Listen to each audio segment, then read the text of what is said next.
when Hillary says white men, old white men, I mean, and then we had recently Jasmine Crockett says two Caucasians. We only had two Caucasians that voted against the resolution commemorating Charlie Kirk's life, and she can't finish a sentence without white. We have Joy Reid, Don Lemon. What I'm getting at is that we're getting to a saturation point with the word white because there's a contradiction from the left and the DEI left. On the one hand, they're bragging that 30% of the population is non-white. They talk about that all the time. And in California, I hear all the time that Hispanics are a minority majority, that 47% of the population. I don't know how they get to that number because the third generation Hispanics that I know don't really identify as Hispanics or they're intermarried. But nevertheless, they say that, and white males then in California are about 20% of the population. So why would you keep obsessing white? And if we do live in a multiracial society, if Hillary Clinton said she's tired of a white male group, what if you said I was tired of a black male group between the ages of 19 and 39 who commit 51% of all violent crime? And I just said that all the time. People would say, well, Victor, why are you so obsessed with that particular group? I said, it's just statistics. But she doesn't even have statistics. And I could say, and I've said this on my program, every time I see a very, very affluent woman, very well-dressed, at a bi-coastal airport, and she comes to argue with me out of the blue when I'm minding my own business, I call her a stereotypical Karen. And Killleaf hits that. So would you want me to just talk about them all the time? White women over 65? No, nobody does. But they think there's an exemption on white men or white people in general, that you can use language you would use for no other people.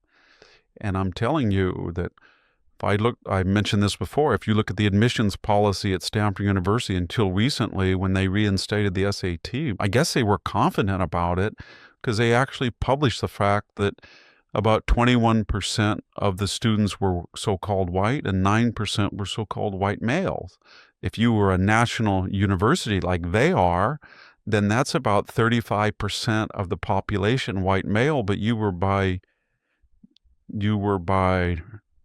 design ensuring that you deliberately excluded 75% of that demographic on racial grounds and gender grounds. And they wanted to broadcast that. So I think everybody should just not self-identify. In fact, I would go farther. If all of us are listening and you see somebody that self-identifies, just say, I'm done. So if you're in a meeting and someone says, I'm a wise Latina, I'm serious, just don't participate. Or as a white man, no, you're done, you don't want to hear it. As a proud black woman, which I think we hear from Jasmine, just say, I'm done, tune out, because they're tribalist. America's debate over race now ignores facts. In California, Hispanics make up 41.7% of the population, surpassing whites at 38.4%. White males, just 9% of Stanford's undergrad class, despite their population share. Yet white remains the favorite political target and punchline, even as college admissions and census numbers tell a different story. If any other group were singled out as relentlessly, backlash would be instant. Double standards in identity politics create more division, fueling tribal rhetoric instead of real solutions. I don't know. I just think that we're a multiracial society, and if you still speak in tribal terms, we're getting to the point where it's not going to be sustainable. It's not.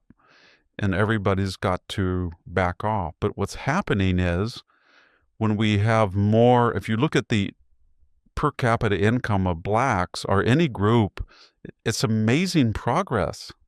It really is. And if you talk about so-called white people and you look at per capita income, They're about 8 or 9 on some and 10 or 12 on others. And it's Arab Americans. It's people from India, number one. It's Chinese Americans.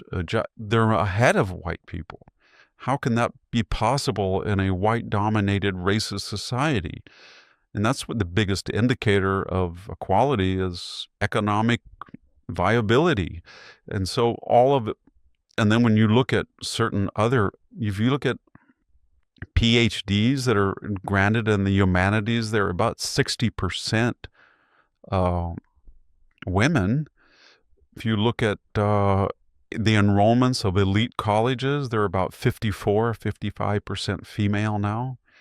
If you look at, I don't know, you look at not just professional sports, but the post office, nobody really cares that African Americans are overrepresented. So it only applies to so-called white people when we say you're overrepresented or you're toxic or you did something. And then the final thing is, it's a logical inconsistency when you have this country that the left damns and condemns as the product of white people whose toxic legacy still is the normative protocol. And then you have all these people from India and Africa and south of the border. Well, I mean, look at Ilhan Omar. She can say when she got here, she was surprised how trashy it was. She can say that she thinks that the dictator Trump is worse than the dictators in Somalia. You can have Jasmine Crockett talk about white people as satanic, all of that. You can have AOC. But they never say, well, why, in some cases, Jasmine Crockett never says, well, how did I go up in a society that was so self-correcting that my parents were wealthy, upper-middle-class people, and I went to a $35,000 a year prep school, and Somalia, she came from Somalia, and she's a congresswoman, and now she's worth $20 million, Ilhan Omar. So somebody created the system, and the somebody who created the system didn't say this is a white European state. The word white and European is not in the Constitution. In fact, the Declaration says all men are created equal. There's a word about slaves, but it's only because they wanted to stop the South from enslaving people and then using slaves for population for Congress seats. We're not going to let these people vote, but we're going to count for demography. That's the only mention. So the natural expression of the founders' vision was a society of anybody who wanted to be free, who was human. And so people came here, and they didn't go to Mexico to the same degree. They didn't go to the Congo. They didn't go to the Soviet Union or Russia. They didn't go to China. They came here. And they came here because these so-called white men created a society that could become multiracial, multicultural, but was imprinted with a Western civilization, European tradition, Judeo-Christian tradition that gave people freedom, economic prosperity, personal security. And that's why they came, and that's why it became what it is. And they know it. We know it because Ilhan Omar doesn't say this was a horrible place of white men, so I'm leaving. No, she says it's a horrible place of white men, and therefore that really works well on these guilty people because I guilt them all the time and play victim. But what happens when people say, as Roberto Duran said at that famous no mas, you're not going to victimize me, I'm not your victimizer, I'm not your oppressor, get a life, it doesn't mean anything. Racist goes in one ear, then through my empty head out the other, and it makes no impression. I'm sorry that you're hurt. Look at economic data. Indian, Chinese, and Arab Americans routinely out-earn whites. Women get 60% of humanities PhDs and over half of seats at top colleges. The reality is opportunity in America is broader than ever. Ilhan Omar, who rose from poverty in Somalia to a multi-millionaire congresswoman, is proof that the system still works for immigrants. Rhetoric about white toxicity ignores the Constitution's core promise, equality under the law, and makes a mockery of the millions worldwide who risk everything to come here. America's relentless self-correction is what makes it exceptional. Tribalism, not diversity, is the danger to its future. If you value honest analysis and real conversations, make sure to subscribe. Hit the like button and share your thoughts in the comments. What did we miss and what should we tackle next? Your voice makes this community stronger. Let's keep pushing for the truth together.